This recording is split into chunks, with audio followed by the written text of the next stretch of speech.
la loi Pacte, ça veut dire plan d'action pour la croissance et la transformation des entreprises.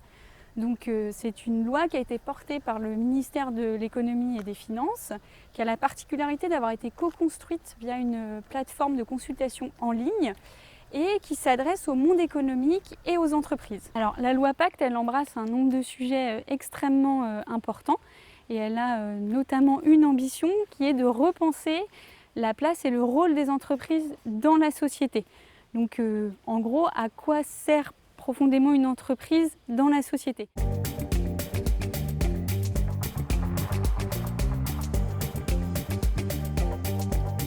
Alors très concrètement, la loi Pacte engendre une modification du Code civil et de l'objet social de l'entreprise, qui n'est plus exclusivement de faire du profit, mais on reconnaît également le rôle social et environnemental de l'entreprise.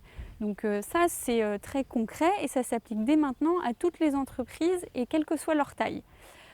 Deuxième niveau, j'ai envie de dire, c'est que la loi Pacte, elle permet aux entreprises qui le souhaitent de se doter de ce qu'on appelle une raison d'être, c'est-à-dire de concrètement énoncer à quoi elles servent, quelle est leur raison d'être dans la société.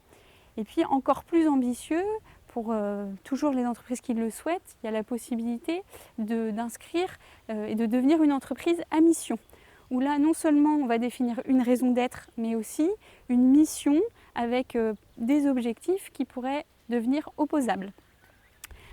Enfin, dernier point très concret de changement pour les entreprises, c'est la place des salariés, notamment dans les conseils d'administration, donc dans les organes décisionnels, puisque les administrateurs salariés vont passer de 1 à 2 pour les conseils d'administration qui ont plus de 8 administrateurs.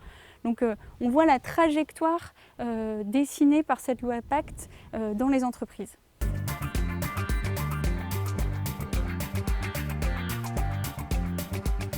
On peut dire quand même que c'est une avancée, cette loi Pacte, pour les entreprises notamment qui ont envie de s'engager et de quitter ce qu'on appelle le business as usual ou le business comme d'habitude.